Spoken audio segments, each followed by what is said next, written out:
Hi, this is Reinhard from EverydaySystems.com. Now that it's New Year's, more or less, I feel bad that I've been ragging on New Year's resolutions so much these last few podcasts. Because, it's good to be introspective and to think about how to improve yourself. And it's good to take advantage of the excuse to do this that New Year's gives you.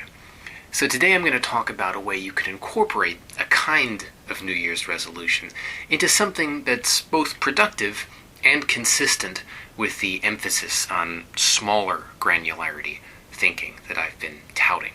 I call it chain of self-command. The idea is this.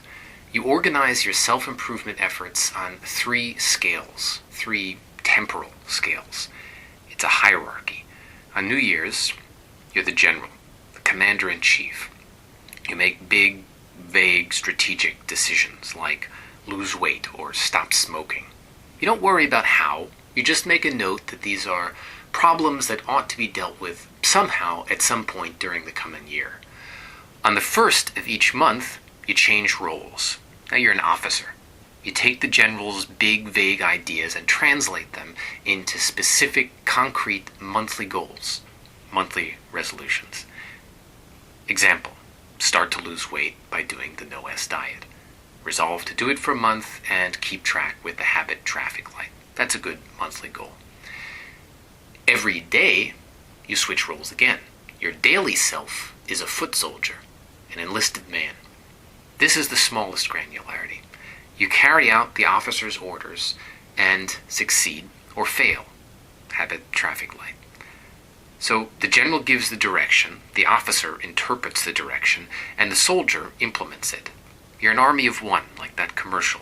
You in 2007 consist of one general, 12 officers, and 365 enlisted men.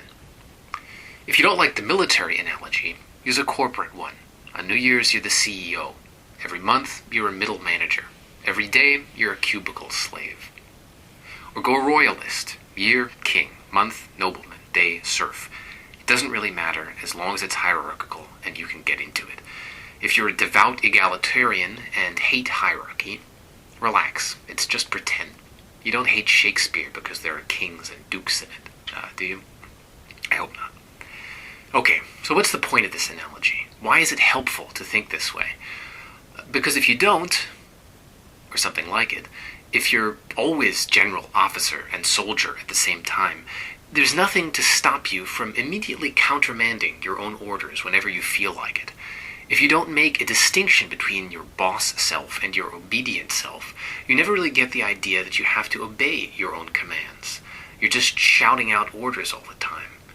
You have an army of 365 generals, an army that's going to get slaughtered. With chain of self-command, you learn to obey yourself. By making these processes distinct, you learn this self-obedience. And yet, it doesn't feel oppressive because you know that a month later, you're in command again. You're an officer. And eventually, you're the general himself. And by obeying for a month, even when you've made a dumb resolution, your commanding self learns quickly what works and what doesn't. You don't just get better at following orders. By following orders, you get better at giving them. Is one day a year enough time to be general? Of course not. But I've only told you the basic idea of chain of self-command, not the implementation. The implementation makes it work out.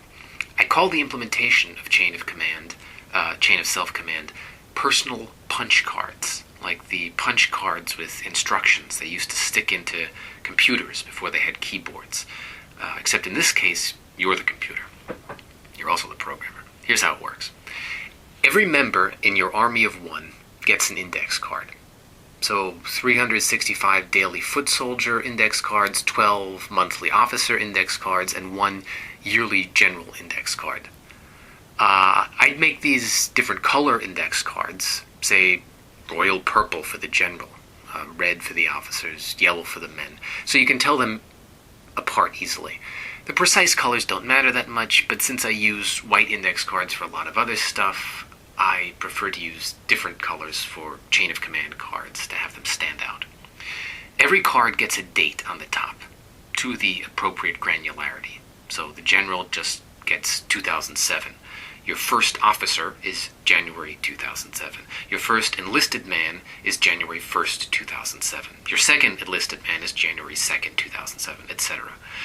You don't prepare these cards in advance, just when the date comes. This is not a lot of work.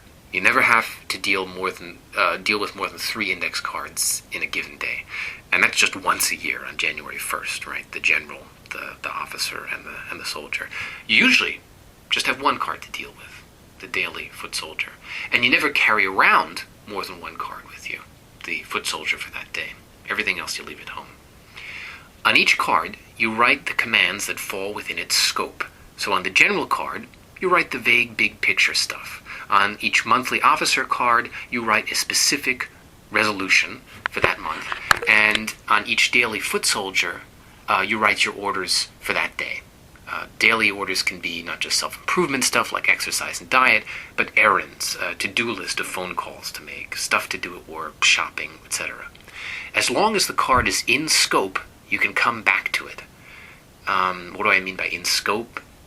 I mean this. If you start the general card on January 1st, as long as it's still 2007, you can always revisit it and scribble new, big, vague ideas on it if you're feeling reflective.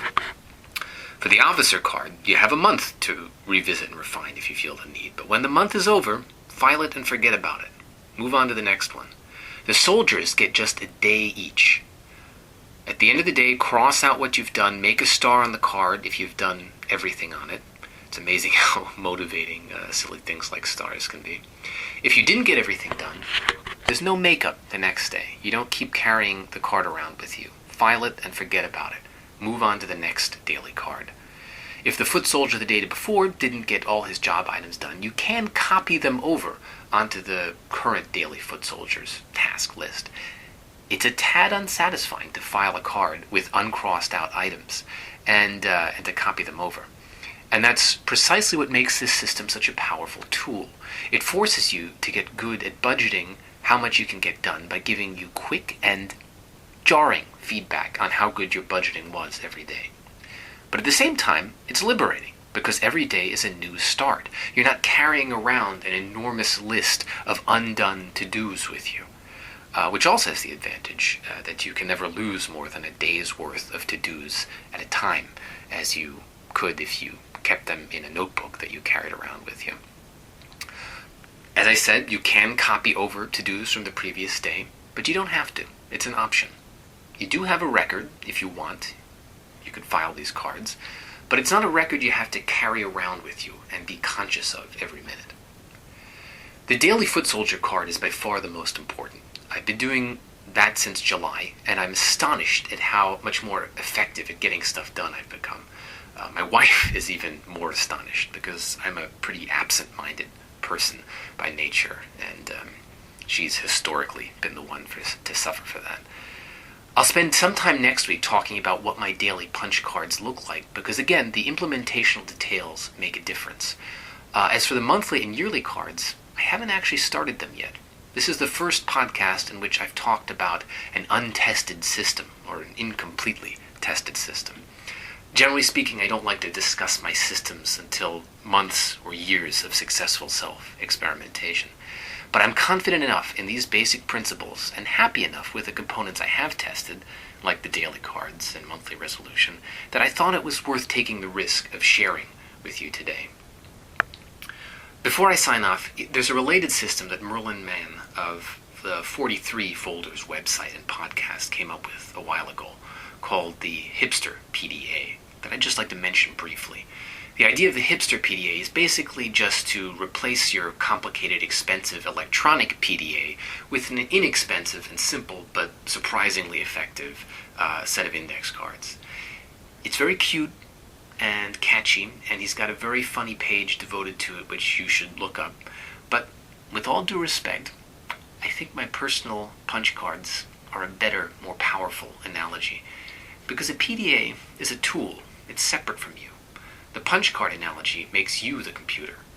The orders that you write on these cards are for you, not for some other real or imaginary machine. Orders for you are much harder to ignore than orders for something else.